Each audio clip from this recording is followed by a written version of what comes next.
Right breaking news చూస్తున్నాం. హిమాచల్ ప్రదేశ్ ను కుండపోత వర్షాలు అతలాకుతలం చేస్తున్నాయి. ఎడతెరిపి లేకుండా కురుస్తున్న భారీ వర్షాలు వరదలు హిమాచల్ ప్రదేశ్ ను ముంచెత్తుతున్నాయి. ఈ ప్రకృతి బీభత్సంలో ఇప్పటివరకు 69 మందికి పైగా ప్రాణాలు కోల్పోగా కొందరు గల్లంతయ్యారు. రాష్ట్రంలో జనజీవనం పూర్తిగా స్తంభించిపోయింది.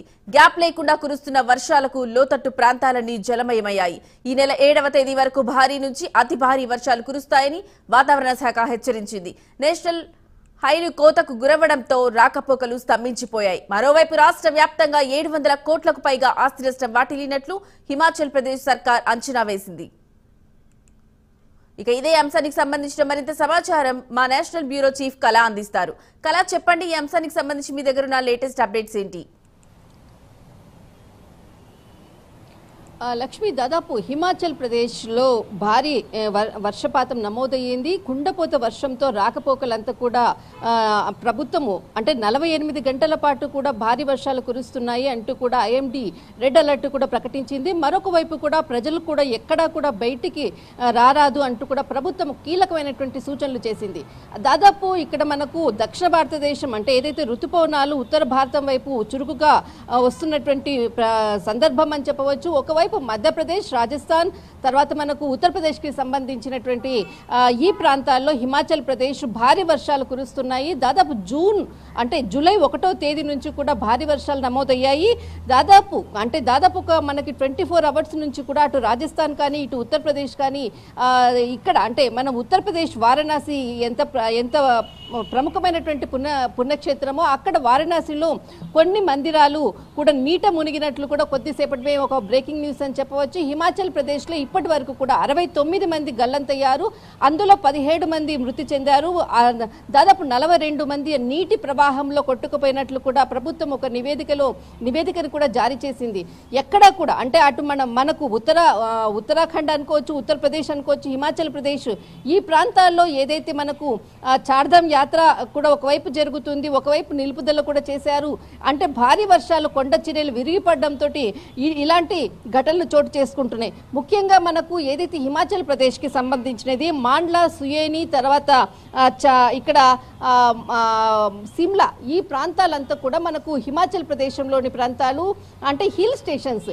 ఇక్కడ అంతా కూడా చాలా మంది యాత్రికులందరూ కూడా ఇక్కడికి పర్యాటకులందరూ కూడా వస్తూ ఉంటారు. వీళ్ళందరూ కూడా దాదాపు అంటే ఎంట్రీ గేట్ కానీ ఇక్కడ నిలుపుదల చేసినట్లు కూడా ప్రభుత్వం కూడా కొద్దిసేపటి క్రితం ఆదేశాలు జారీ చేసింది. అయితే మనకు కొండ చర్యలు విరిగిపడినటువంటి ఘటనలు ఎక్కువగా జరుగుతుంటే రాత్రి పూట ఏదైతే మనకి వే అంటే ఒకటే వే ఉంటుంది, అక్కడంతా కూడా చాలా చిన్నపాటి స్థలమే ఉంటుంది. మనం ఈ ప్రాంతాల్లో పర్యటించాలంటే కూడా ఆ ప్రాంతాలకన్నిటి కూడా రాత్రి దాదాపు అంటే 8 గంటల తర్వాత కూడా ఏ వాహనాలు వెళ్ళకూడదు అన్నటువంటి కూడా ప్రభుత్వం కూడా ఒక కీలకమైనటువంటి సూచనలు ఇచ్చింది. దానితోటి ఎందుకంటే ఈ కొండ చర్యలు విడిగిపడేటటువంటి టైం అంతా కూడా మనకు ఏదైతే కోల్డ్ బ్లాస్ట్ కానీ ఇదంతా కూడా అయ్యే టైం అంతా కూడా రాత్రి పూటనే ఎక్కువగా అవుతుంది. గతంలో మనం చూసినటువంటి సంఘటనలు అనుకోవచ్చు, మనకు జమ్మూ కాశ్మీర్ అనుకోవచ్చు, తర్వాత హిమాచల్ ప్రదేశ్ లో జరిగినది, ఉత్తరాఖండ్ లో జరిగినటువంటి కోల్డ్ బ్లాస్ట్ అంతా కూడా రాత్రి పూటనే ఎక్కువగా జరుగుతుంది. కాబట్టి కీలకమైనటువంటి ఉత్తర్వులు జారీ చేసింది. అయితే ఇక్కడ మన కొద్దిసేపటి క్రితం ఏదైతే మధ్యప్రదేశ్ ప్రాంతంలో అక్కడ దాదాపు 20 గ్రామాల్లో అంటే అక్కడ ఉండేటటువంటి ఏదైతే ప్రాజెక్టుకు సంబంధించినటువంటి వరద నీటి ఉధృతం కావడంతో 20 గేట్ల అక్కడ ఒక 2 గేట్లను ప్రాజెక్టుకు సంబంధించినటువంటి తెరవడంతో 20 గ్రామాలు నీట మునిగినట్లుంది. కానీ అటువైపు వెళ్తున్నటువంటి ఒక అంటే ఎల్పిజి సిలిండర్ వాహనం వెళ్ళేటటువంటి ఆ నీటి ఉధృతిలో కూడా కొట్టుకొని పోయినటువంటి వీడియో కూడా వైరల్ అయింది. అంటే ఎంత నీటి ప్రవాహం ఉంది.